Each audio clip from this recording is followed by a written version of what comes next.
মীনাক্ষী মুখার্জি একটা কথা বলেছে, যেরকম আমাকে ওরা পকেটে রাখতে পারে, পকেটে রাখতে পারে। 34 বছরে পকেটটা এত বড় হয়েছে যে উদয়ন গুহর মতন 5 ফুট 10 ইঞ্চি প্রায় 90 কেজি ওজনের একজন মানুষকে পকেটে রাখা যায়, তো সেই পকেটটা কত বড় হতে পারে? পয়সা রেখে রেখে রেখে সেই পকেট এতটাই বড় হয়েছে যে উদয়ন গুহকেও সেই পকেটে ভরে রাখা যায়। আর একটা বলছিল যে আমাদের বাবার সম্পত্তি না দিনহাটা।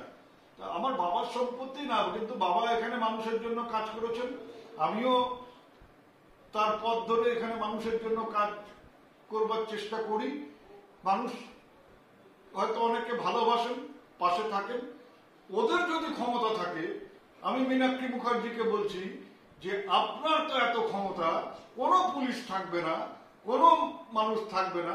আপনার যদি ক্ষমতা থাকে, দিনহাটায় এসে আপনি বা আপনার দলের কোনো নেতা বা আপনার দলের যারা আরো ওপরে আছে তাদেরকে বলুন দিনহাটায় এসে এই ধরনের কথা যেন মাইকে বলেন, আমার কিছু করতে হবে না। মীনাক্ষী মুখার্জি আরো একটি কথা বলেছেন যে আপনার মাথায় পুলিশের মাথায় যদি থাকতো তাহলে 2021 সালের 6ই মে যারা আমাকে আক্রমণ করেছিল তাদের অনেককে পুলিশ গ্রেপ্তার করতে পারেনি বা গ্রেপ্তার করেনি। আমার মাথায় যদি পুলিশের ছাতা থাকতো তাহলে আমি সেদিনকে দিনহাটা শহরে আক্রান্ত হতাম না। আমার মাথায় যদি পুলিশের ছাতা থাকতো তাহলে যারা 1, 2, 3 অপরাধী তারা সেদিন ধরা পড়তো, তারা সেদিন ধরা পড়েনি। পরবর্তীকালে কেন্দ্রীয় বাহিনী নিয়ে তারা দিনহাটার রাস্তায় ঘুরে বেরিয়েছে। এখন কেন্দ্রীয় বাহিনী সরে গেছে, তারা রাস্তায় বেরোতে পারে না, তার জন্য আমি দায়ী না।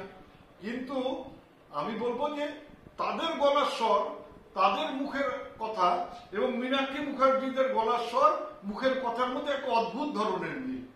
আমার তো ধারণা ছিল মীনাক্ষী মুখার্জি হয়তো একটু ভদ্রভাবে কথা বলেন, একটু হয়তো ভদ্রভাবে রাজনীতি করবার চেষ্টা করেন।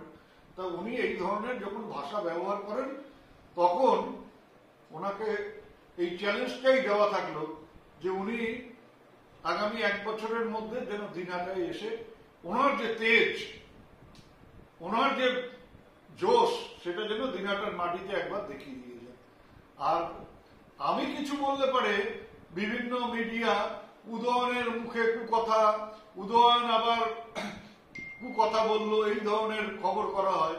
কিন্তু গতকাল থেকে মীনাক্ষী মুখার্জির এই যে কথা, এই যে বাবা তুলে কথা, এই যে পকেটে রাখার কথা, আমি কোনো মিডিয়াকে, কোনো চ্যানেলকে দেখছি না সেটা প্রচার করতে। এই যে যারা আমাদের আক্রমণ করে আনন্দ পায়, আমাদের সম্বন্ধে যারা 9 ঘন্টা 24 ঘন্টা ধরে নানা রকম কথা বলে বিরুদ্ধে, তারা হঠাৎ করে এই ধরনের কথাবার্তার ব্যাপারে চুপ করে আছে কেন?